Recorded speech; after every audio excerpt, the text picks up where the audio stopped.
écoutez Europe 1, il est 11h30. Le journal de la santé avec Anne Le Gall. À la une de l'actualité, l'arrivée polémique en pharmacie d'un autotest de la fertilité pour les hommes, le tourisme médical qui pourrait rapporter 2 milliards d'euros à la France, et puis être payé pour venir en vélo au travail. C'est un dispositif en test dans plusieurs entreprises françaises. Et tout d'abord, donc l'arrivée dans les pharmacies françaises d'un test de fertilité pour les hommes. Oui, un couple sur 5 rencontre des difficultés pour avoir un bébé. L'une des causes peut être la faible concentration de spermatozoïdes chez l'homme, d'où l'intérêt de cet autotest rapide d'après un fabricant américain. On l'utilise chez soi sans avoir à passer par la case médecin. Le mode d'emploi avec Mélanie Gomez d'Europe 1. Ça fonctionne à peu près comme un test de grossesse. En fait, grâce à un échantillon de sperme, il vous indique si la concentration de spermatozoïdes est normale ou faible. En gros, de trait, tout va bien. Vous avez au moins 15 millions de spermatozoïdes par millilitre, un taux normal d'après l'OMS. Le problème, c'est que ce test ne mesure que le nombre de spermatozoïdes et c'est loin d'être le seul critère de fertilité masculine. Par exemple, il faut aussi regarder leur mobilité. Concrètement, on peut tout à fait avoir un nombre de spermatozoïdes normal, mais avec une chance minime de fécondation parce qu'ils sont tous immobiles. Ou à l'inverse, un nombre faible, mais avec des spermatozoïdes très agiles, tout à fait capables de conduire à une grossesse. Donc le danger, c'est que ce test inquiète ou au contraire rassure faussement les hommes, avec le risque qu'ils ne consultent pas du coup. Ça permet de dire que le spermogramme reste la référence. Pour terminer, ce test est quand même vendu entre 35 et 39 euros, non remboursé par l'assurance maladie, donc en pharmacie. Et là, pour vous donner une idée, un spermogramme complet en laboratoire, c'est 29 euros, totalement pris en charge par l'assurance maladie. Ouais, mais ça sert à rien donc, à nous expliquer. Oui. Alors, parce que si on a beaucoup de spermatozoïdes qui dorment, alors ça sert à effectivement, rien. si on veut un spermogramme, il faut passer par la case médecin, mais on rappelle de toute façon que pour les couples qui n'arrivent pas à concevoir un enfant, il est de toute façon conseillé de consulter un médecin pour des examens approfondis après 1 an de rapports réguliers, sans contraception et sans succès.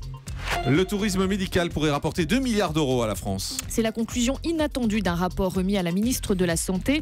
L'économiste Jean de Kervasdoué estime que si les hôpitaux français développaient une activité lucrative pour les patients étrangers, il pourrait donc y avoir à la clé 2 milliards d'euros de chiffre d'affaires et 30 000 emplois créés en 5 ans.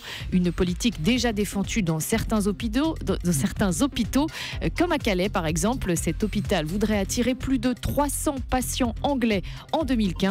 Voici le reportage de Kevin Tuillier sur place.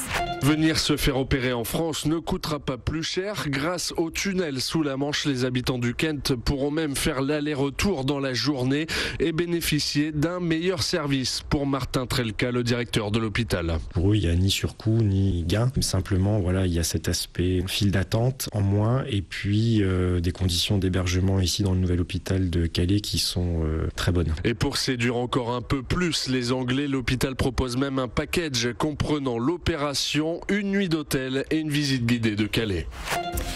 Ça fait Et bizarre voilà, d'avoir la des visite packs guidée avec. Exactement. SOS Médecins va pouvoir bientôt bénéficier du statut de médecin traitant. C'est une expérimentation qui devrait démarrer dans l'Yonne d'après le site médical egora.fr. Pour lutter contre la pénurie de généralistes, le ministère de la Santé vient d'autoriser SOS Médecins Sens à devenir structure traitante pour une période d'1 an. Les médecins de l'association pourront donc ainsi renouveler les ordonnances de patients âgés et isolés. Une enquête sur l'industrie du médicament ce soir sur France 5. Il y a entre 15 000 et 20 000 morts par an liées aux médicaments en France. C'est l'un des chiffres mis en exergue dans cette enquête sur certaines pratiques controversées des laboratoires. Médicaments sous influence, c'est ce soir à 20h40 sur France 5. Allez, on termine avec le chiffre du jour, c'est 25. 25 centimes d'euros du kilomètre. C'est la somme qu'ont décidé de rembourser 17 entreprises à leurs salariés qui viennent au travail en vélo. Que dans Le Parisien, ce matin, un salarié raconte que ces 20 minutes de vélo quotidienne lui valent donc 30 euros supplémentaires sur sa fiche de paie. Et cela a des effets positifs sur sa santé et sur son humeur, dit-il. Partait de bon matin quand on partait sur les chemins.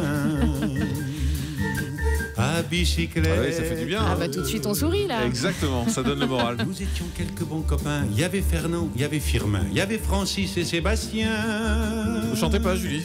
Et puis Paulette. Ah bah quand même. Europe 1, Le grand direct de la santé. Jean-Marc Morandini.